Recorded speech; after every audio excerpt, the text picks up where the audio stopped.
डरावना होटल का रहस्य।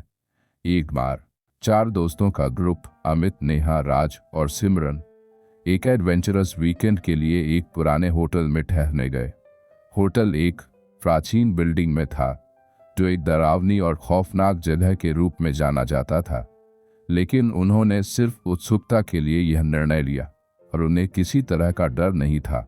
रात को जब होटल के अंदर अंधेरा छा गया, सभी ने डिनर के बाद अपनी अपनी रूम्स में चले गए।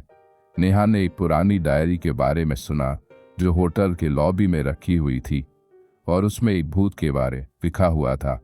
उस डायरी के मुताबिक एक चुड़ैल होटल में एक घमंडी राजा की वजह से वहां रहती थी।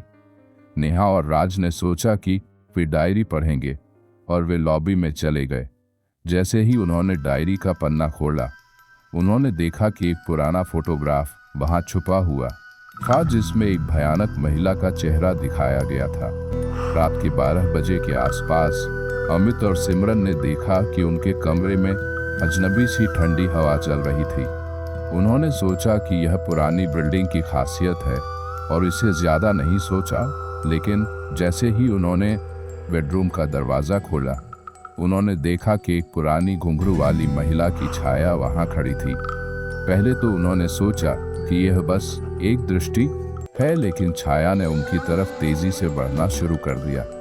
डर से वे लोग भागने लगे और जल्दी से होटल के लॉबी की तरफ दौड़े, लेकिन जैसे ही वे लॉबी में पहुंचे, उनका एक पैर फिसल गया और वे गिरकर बेहोश हो गए। जब उनकी आंखें खुलीं तो उन्होंने देखा कि चुड़ैल उनके पास नहीं थी, लेकिन उसके प्रभाव अभी भी महसूस हो रहे थे। सुबह होटल के स्टाफ ने उन्हें बताया कि यह एक पुराना डरावना होटल था जहां कुछ अजीबोगरीब चीजें होती थीं। उन्होंने यह भी बताया कि कई साल पहले इस होटल में एक घमंडी राजा ठहरा करता था। उस राजा ने एक निर्दोष महिला को अपनी शक्तियों का उपयोग करके कैद कर लिया था और उसे अपनी रानी बनने के लिए मजबूर करने की कोशिश की थी। जब महिला ने इनकार किया तो राजा ने उसे बेरहमी से मार दिया, जिससे वह चुड़ैल बन गई और इस होटल में हमेशा के लिए कैद हो गई। ये कहानी सुनने के बाद दोस्तों ने तय किया कि वे कभी भी वापस वहां नहीं जाएंगे, लेकिन उनका एक अविस्मरणीय एडवेंचर हमेशा उन्हें याद रहेगा। अगर आपको यह कहानी पसंद आई हो तो कृपया लाइक करें, कमेंट करें और हमारे चैनल समदर्शी एनिमेटेड वर्ल्ड को सब्सक्राइब करें। अगली बार और भी रोमांचक कहानियों के साथ हम फिर से हाजिर होंगे।